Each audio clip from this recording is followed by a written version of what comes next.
share this video. It is very important that you share this video because now yes, Adoration Enugu name annual Bazaar. You want to go Zion name at the end of closing of 100 days fasting. They made their annual Thanksgiving. You want to go, but look at what is different. There is only one reason Patalo Elijah Enugu Juwe pa odi agwa ho palo nebe Peter Obino. The reason is because Oge Harvest they depend on mostly guests now being at the Adoration ground for them to raise money for development or project Hanalo. Now he a form of the habit of building capacity in their members within their membership. It is not there. That is why you see them inviting politicians, inviting banks, inviting business moguls, you know, inviting them so that they can come and raise money for the Adoration ministry. But look at the difference do neighbor Evangelist Ebuka Obino and the Adoration ministry. The difference there about that. And this is why Evangelist Ebuka Obino when we came on without asking with anybody, alcohol with anybody, or they're interested in anything, is because close of 100 days fasting. There is nothing like I invite your politicians so that they can come and bring. No, the capacity is built. Ni members na Abia Zion. E got to go. Members na Abia Zion with capacity. That is why effortlessly, without pressuring anybody, by choice, by your own personal decision, they are even happy to do so. They raise money within Zion. Within Zion, I repeat it. Within Zion, Evangelist Ebuka Obino does not need to use any sweet word on any politician. He doesn't even need to turn a Zion ground into a campaign ground. Yes, he doesn't need to entice politicians so that they can come sweet tongue and bring money for the development in Ghana Zion. That is the difference there. Onya patalo guy jueme if I homelu Peter Obi, because naturally just look at it. The fact is that that video me feel it, and you can agree with me. It doesn't even matter whether they will an adorer or what. That video me feel it. That video me feel it. That video made me feel it. You want to go? You want to go? You feel it, Jurumanya. So you can agree with me in that video. Maybe fele. Now, such thing cannot happen in Zion because Zion will capable people, capable enough to handle the financial aspect and commitment of Zion. Raise men. Onya pataka mbefo yede I want 10 of my sons and daughters who can give me 1 billion each. I want about 20 of my members, my sons and daughters again, who can give me 100 million each.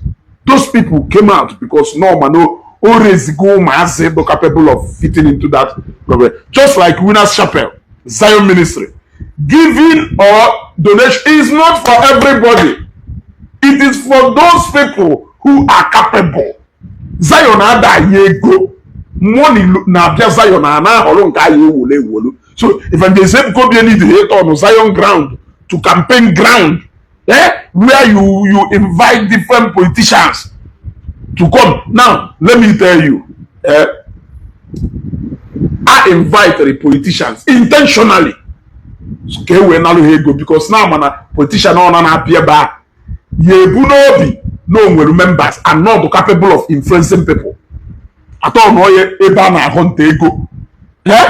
Evangelist Ebuka Obino too busy looking at turn down money. Even when Ambode came to Zion ground here, do you know what happened? Jejuese looking at reject gift to spirit ya boy malo owe malo ego se to agba nwoke okirikiri nwoke na-reject ego left right and center ịghọtago nwoke eji ego wee firi isi kama na ọ zụtogo ụmụ Zion nwere mmadụ ka m gwa ya eziokwu minus church dịka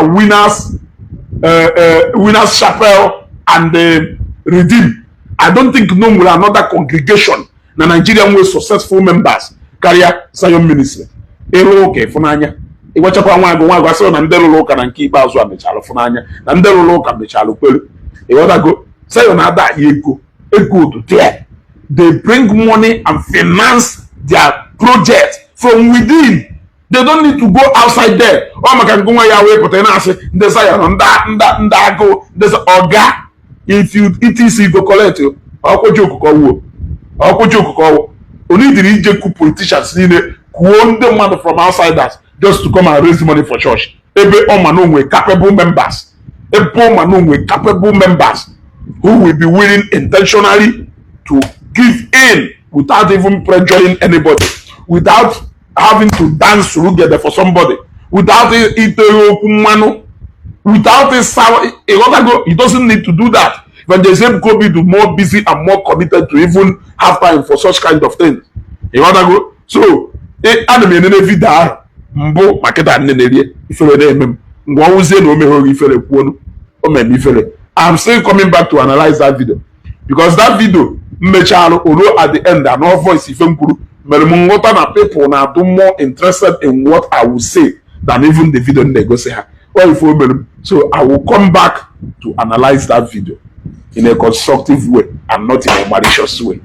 Okay, go one no nwoke esugo bịa goro mmanya onye ọsọ ogo ewe onye adọra bịa goro mmanya bata bịa goro mmanya na mmanya asọ nsọ mmanya asọ nsọ ịghọta when finish igode here na nke igode ebe ọsọ a na-elekwa original no fake ị na-aṅụ ya ọhọ ndị Zion lụrụ ya ọhọ ndị Adoration Enugu lụrụ ya ịghọtago mmanya ahụ harmless mmanya bịa goro harmless mmanya na onwe ife mmanya na-elebelu uhu iwu onye otu mata ya sị mmanya na-ele enwe ife omeru bịa goro kene mmanya ka igoro original ịpụ na-eme niile ezugo na ịlike he ijegoro fake with your hard earned money.